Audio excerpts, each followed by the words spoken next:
보여 세상의 모든 헛된 외침보다 능력 있는 말씀 날 의롭다 하며 날 보호하시네.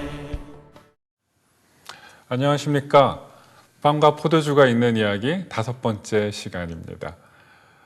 그동안 유튜브를 통해서 그리고 방송을 통해서 강의를 들으신 분들이 저한테 질문을 해주신 부분들이 있었는데, 왜 컨소시엄이라고 돼 있는 것 같은데 콘소르티움이라고 하는 어려운 발음을 고집하느냐, 영어를 그렇게 못하느냐, 그런 말씀도 해주시고 그런 부분들이 있었습니다. 그리고 짧게 일주일에 30분씩 하고 지나가기 때문에 약간의 정리가 필요하다는 말씀을 해주셨어요. 그래서 오늘은 처음에 잠깐 복습을 하고 지나가도록 하겠습니다. 제가 세상적인 연합에 대해서 이야기하면서 콘소르티움이라는 단어를 썼고요.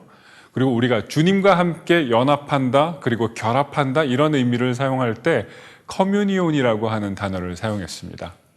콘소르티움은 욕구를 따르는 삶이라고 하는 그 본질을 가지고 있습니다. 그래서 우리가 흔히 세상에서 컨소시엄을 구성한다고 하거나 할 때에도 인간의 욕구, 그리고 인간의 욕구를 만족시키기 위한 이익을 극대화하는 방식으로 그런 성향을 가지고 있는 조직이 발달이 되고요. 커뮤니온의 경우에는 예수님의 부르심을 따르는 삶이라고 하는 특징이 있습니다. 예수님께서 복음서에서 보면 제자들을 불러주시지요. 그리고 창세기에서도 보면 아브라함이 하나님을 찾아 나선 게 아니라 하나님께서 아브라함을 부르시지요. 그리고 하나님께서 내가 너에게 지시하는 땅으로 가라고 말씀을 하시죠. 그렇기 때문에 하나님께서 세상으로부터 불러내어서 구성하는 그 공동체, 그곳에는 예수의 부르심을 따라서 가고 예수님의 삶을 따라서 살려고 하는 그런 성격이 내장되어 있는 것을 보게 됩니다. 또 콘소르티움은 연합의 근거가 무엇이냐면 다름 아닌 물질적 이익에 있다는 것을 우리가 얘기를 했었습니다.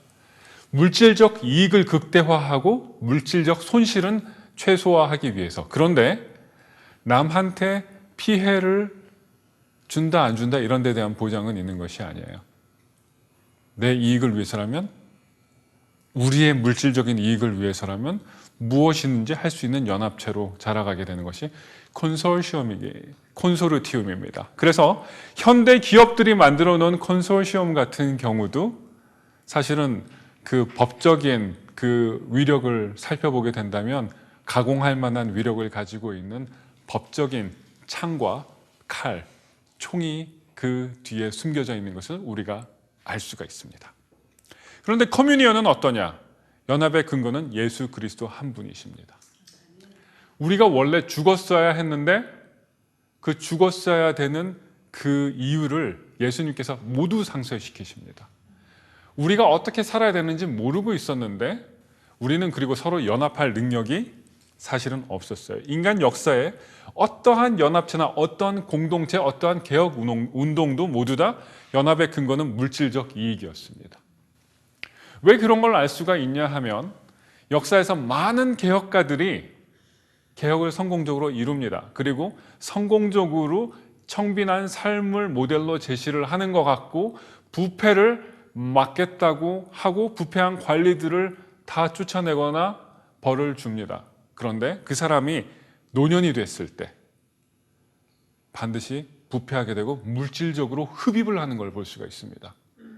권력과 명예와 그 모든 것들을. 그런데 예수 그리스도를 근거로 해서 연합을 하게 되는 삶에서는 전혀 다릅니다. 우리는 빚진 자로서 참여합니다. 우리는 서로가 서로한테 빚졌다고 얘기하게 됩니다. 사실 서로한테 빚진 게 아닌데 그리스도 안에 빚진 그 빚 때문에 서로를 향해서 우리가 신경을 쓰게 되고 베풀게 되고 배려하게 되는 것이죠. 콘소르티움은 따라서 자연스럽게 폐쇄성을 가지고 있게 됩니다. 자기들끼리 타고난 뭔가가 많고 기프트가 많은 사람, 탤런트가 많은 사람들끼리 연합을 하고요. 혹은 자본이 많은 사람, 힘이 센 사람, 힘이 약한 사람을 끼워줄 리가 없는 겁니다.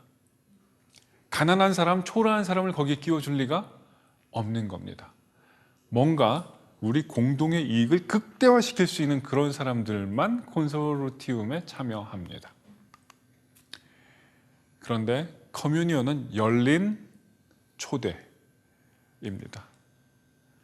우리가 먼저 하나님께 제가 예배 드릴게요.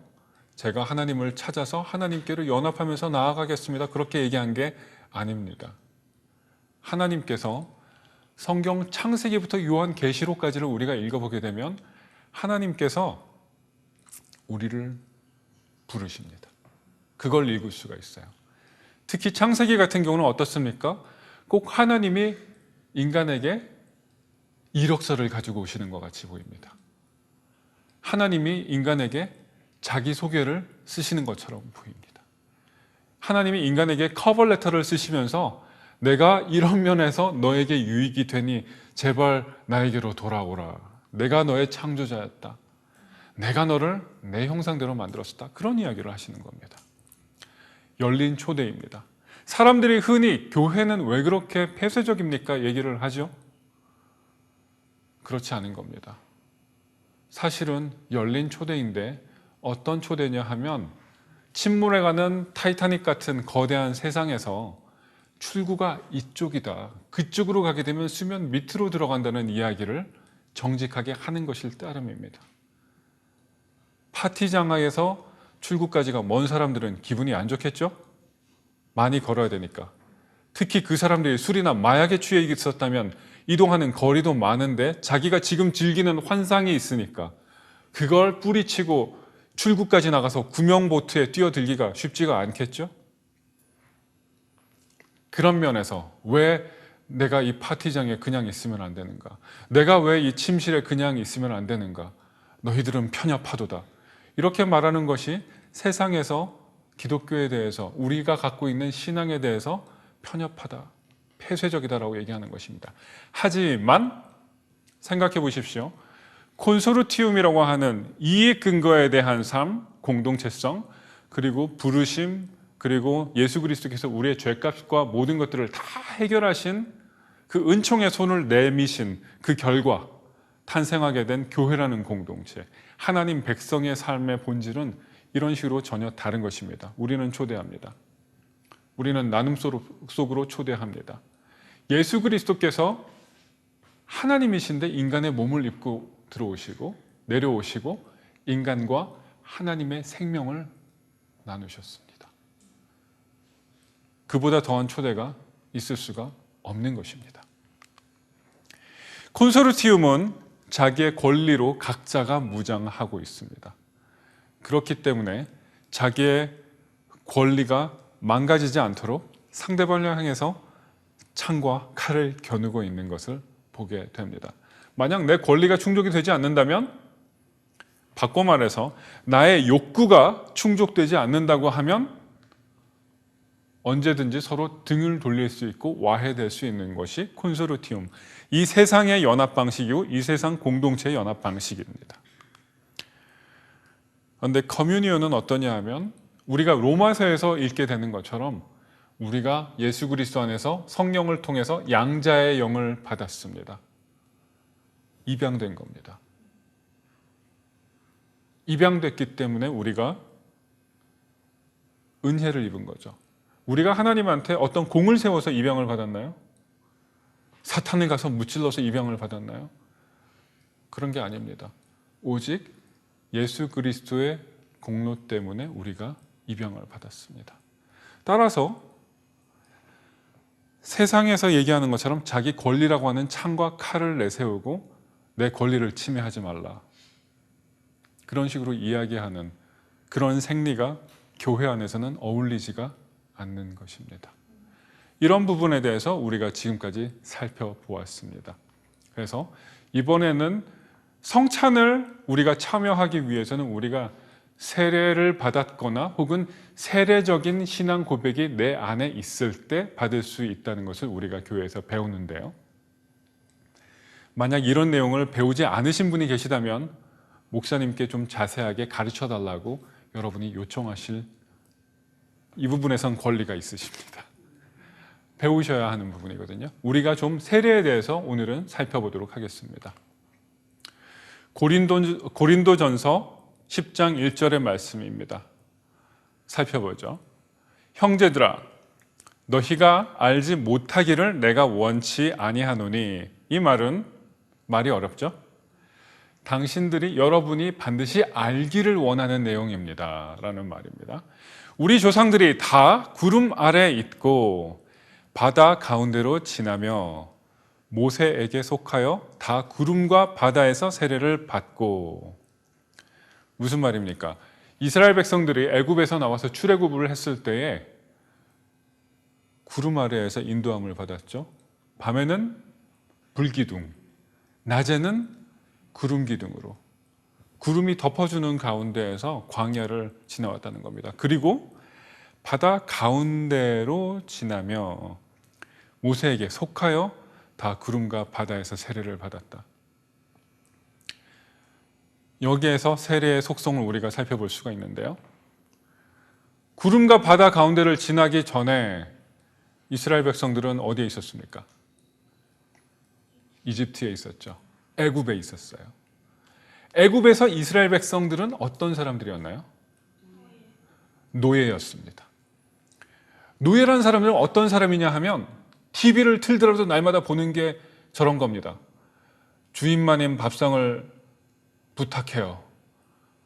뭐냐면 주인마님이 먹다 남은 그 밥상에 잔반들 있죠? 그런 거 어떻게 처리하는지 그런 거 시청하고, 그리고 TV를 보더라도 진짜 노예 남자 뭐 이런 TV 프로그램을 시청을 하는 겁니다. 사실은 노예인데 군대에 들어가서 막 이집트 병사처럼 같이 훈련받고 이러는 걸 시청을 하는 겁니다.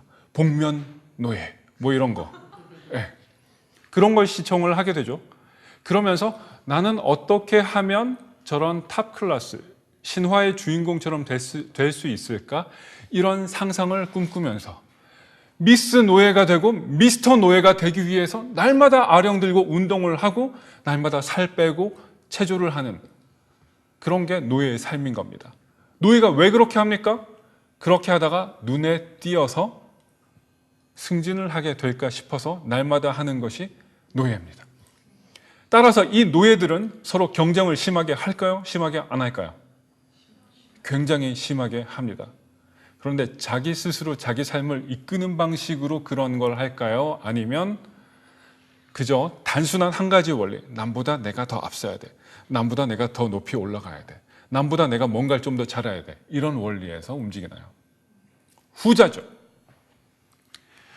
그런 삶 속에서 살아가고 있었습니다. 하지만 그걸 아무리 잘하더라도 그 사람들이 노예인 이상 왕이 될 수가 없고, 사실은 그 이집트의 피라미드 안에 있을 때 피라미드 안에 있는 그 피라미드 조직으로 되어 있는 그런 구조 안에서 파라오라고 하는 왕도 피라미드 시스템 안에 갇혀 있는 노예일 뿐입니다. 그런 노예, 항상 경쟁하는데 어느 방향으로 왜 경쟁해야 되는지 알지 못합니다. 그저 그 방향으로 가고 있다가 마침 거기가 낭떠러져 있으면 떨어져 죽는 겁니다. 내가 이런 목표로 이런 꿈을 가지고 살아가고 있었는데 빚 갚으라는 독촉장이 몇십만이 나오면 그 절벽에서 사망하게 되는 겁니다. 자유롭지가 않은 겁니다. 그 빚이라고 하는 권세가 너무 속상하게도, 흙수저라고 우리가 이름 붙여놓은 그런 권세가 너무 속상하게도 쉽게 생명을 끊도록, 내 존재가 이 세상에서는 아무런 가치가 있는 입체적인 존재가 아니라, 그런 정말 존귀한 존재가 아니라 그저 내 존재라고 하는 건 제로구나. 이 세상에서 내 존재는 손가락 하나 까딱해서 1명, 2명, 3명 할 만한 그 한 개의 가치도 이제는 없어졌구나. 이런 생각 가운데 빠져서 죽음을 선택하거나 굉장히 끔찍한 사고를 저지르게 되는 것입니다. 그런 노예 근성 가운데 살아가고 있었고, 이집트에 있던 이스라엘 백성들의 뼛속까지, DNA 속까지 들어있었던 DNA는 어떤 거냐 하면 노예 근성, 노예 DNA였습니다. 그런데 모세를 하나님께서 보내주십니다. 그렇게 해서 구름의 인도하심을 받고 구름을 통해서 인도를 받고 홍해가 갈라지는 것을 체험하고 그 건너옵니다. 그리고 홍해에서 누가 죽죠? 추격해오던 이집트 군대가 전멸을 합니다. 그 다음엔 어떤 삶이 기다리고 있어야 될까요? 지금까지 노예로 살았습니다. 이제 하나님의 초대는 뭐냐 하면 더 이상 노예로 살지 말아라. 나의 백성답게 살아라. 그 작업을 하나님께서 하십니다. 그게 출애굽기 이야기입니다. 그걸 세례라고 여기서 표현하고 있는 겁니다. 우리가 세상에서 콘소르티움적으로 살고 있었습니다. 그런데 우리가 세례를 받는다고 하는 것은 뭐냐 하면 너희가 세상의 콘소르티움에서 콘소르티움이 주던 마약과 향락과 쾌락과 경쟁적인 것과 그리고 아무런 리더도 없고 방향성도 없이 방황하던 그런 삶의 종지부를 찍고 이제는 그런 삶 끝! 이제는 자유인으로서 하나님의 자녀로서의 삶 시작! 그게 세례의 의미인 것입니다. 다시 말해서 우리 DNA가 노예의 DNA인데 하나님 백성의 DNA로 바뀌어야 된다. 그렇게 바뀌게 내가 너를 초대했어. 내가 내민 손을 잡고 이리로 따라와. 그것이 세례의 의미입니다. 이게 왜 편협합니까? 구원해 주신다는 건데. 아름답고 인간다운 공동체를 하나님께서 인간을 디자인하신 하나님께서 완성시켜 주신다는 것인데 그게 왜 편협하고 속 좁고 배타적인 이야기가 됩니까? 이 세상 신화를 읽어보면 어떤 신화에서도 그렇게 자기의 속성을 인간에게 부여하고 나누어주고 널 부유하게 해주겠다 이런 신은 존재하지 않습니다. 오히려 반대로 네가 속한 카스트에서 네가 속한 계급에서 네가 지금 타고난 그 업보대로 잘 충실하게 착하게 살면 다른 생각하지 말고 시킨 대로 박박 기기나 해. 그런 삶을 열심히 살면 혹시 알아? 그 다음 생에서 네가 왕족으로 태어날지. 하지만 반란 일으키면 너 그 다음번엔 지렁이로 태어날지도 모른다. 그런 식으로 이야기하는 그런 세계관. 그건 인간을 위한 세계관도 아니고 공동체를 위한 세계관이 아닙니다. 철저하게 콘소르티움적인 세계관을 그 신화 안에 주입시켜 놓은 것이죠.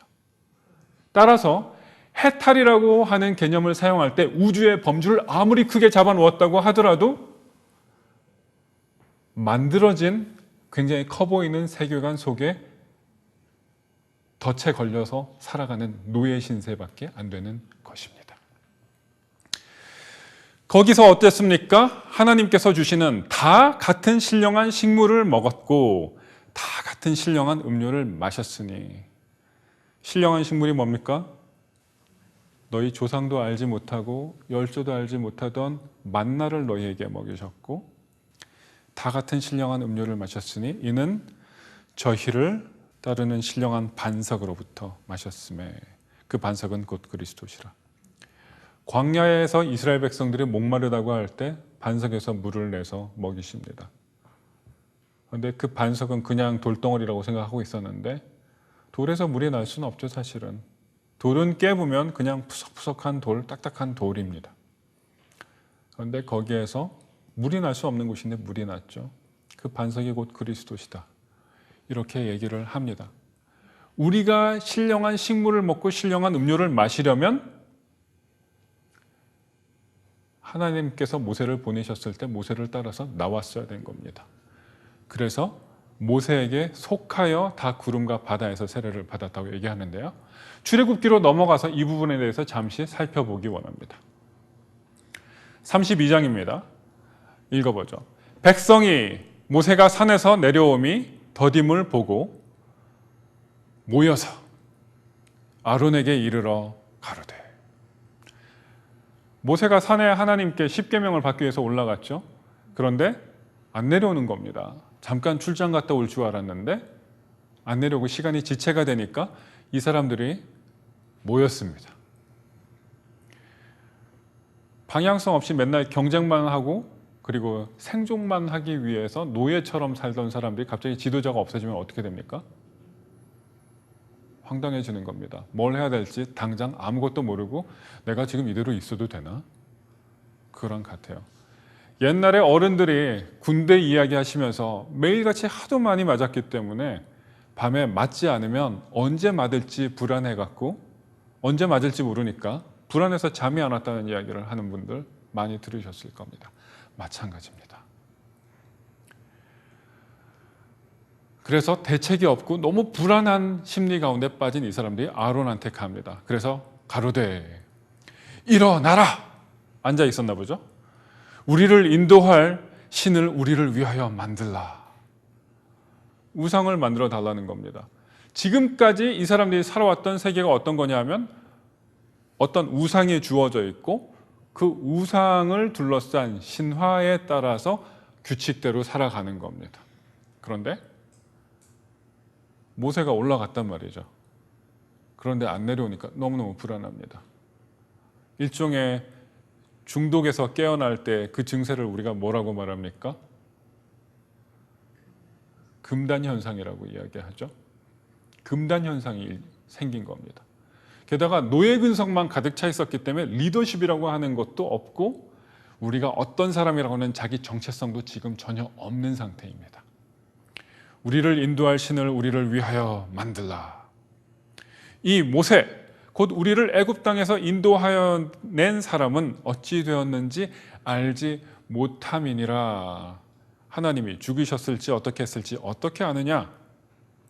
아론이 여기서 기가 막힌 반응을 보이죠. 모세의 형인데, 선지자의 형인데, 그리고 지금 이스라엘 백성들 서열상 넘버 2인데 이 사람이 하나님 백성에서. 그런데 뭐라고 얘기합니까?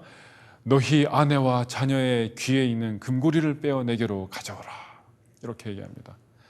그래서 모든 백성이 신기하게 여긴 순종하죠. 그 귀에서 금고리를 빼어서 아론에게로 가져오매. 아론이 그들의 손에서 그 고리를 받아 부어서 각도로 새겨. 그러니까 금고리를 박아서 금을 녹였다는 겁니다. 그 다음에 부어서 그런 다음에는 칼로 새겨서 송아지 형상을 만들었다는 겁니다. 그러자 그들이 말합니다. 이스라엘아, 이는 너희를 애굽 땅에서 인도하여 낸 너희 신이로다. 너희의 하나님이다. 어떤 톤으로 얘기했을까요? 금단 현상, 우상 숭배하는 세계 속에서 살아냈어야 됐고 누군가 채찍을 들고 자기를 때려주면서 당근도 제공해주는 그런 사람의 존재가 절실하게 필요한 노예 집단이 금단 현상 속에 빠져서 왜 모세가 안 내려오지? 왜 그 사람 안 나타나는 거야? 왜 안 내려와? 어떻게 된 거지? 우린 어떻게 되는 걸까? 그렇게 금단 현상, 권력의 금단 현상, 거기에 빠져 있을 때 이렇게 우상을 만들었습니다. 보이는 뭔가가 생기고 나니까 이 사람들이 어떻습니까? 어땠을까요? 환희에 찬, 안도의, 우리 영웅이 드디어 귀환했구나. 우리 임금님이 귀환했어. 이런 마음으로 거의 만세 삼창하듯이 3일 운동하는 마음으로 이 사람들이 이런 소리를 외친 겁니다. 금송아지를 향해서 이는 너희를 애굽 땅에서 인도하여 낸 너희 신이로다. 하나님 앞에서 이런 얘기 안 했습니다. 이스라엘 백성들이. 그런데 그걸 금송아지 앞에서 이야기를 해요. 아론이 그것을 보고 그 앞에 단을 쌓고 이에 공표하여 가로되 내일은 여호와의 절일이니라. 자, 이 금송아지는 뭐라고 부른 겁니까? 여호와. 그 이튿날에 그들이 일찍이 일어나. 참 표현이 구체적이죠. 이 사람들이 금송아지 앞에서 새벽 기도하기 위해서 일찍 일어난 겁니다. 그리고 번제를 드리고 화목제를 드리고 둘러 앉아서 먹고 마시면서 일어나서 뛰어 놀더라. 이런 장면이 나옵니다. 번제를 드렸다. 화목제를 드렸다. 이게 뭔지 제대로 알고 드린 게 아닙니다. 화목제를 했다는 얘기는 자기들끼리 소 구워서 이렇게 제단 위에서 굽고 그 다음에 나눠 먹었다는 얘기입니다. 그리고 이것저것 그동안 자기가 감춰놓고 있던 뭐가 있으면 그런 것도 다 꺼내서 같이 먹고 뛰어놀았더라.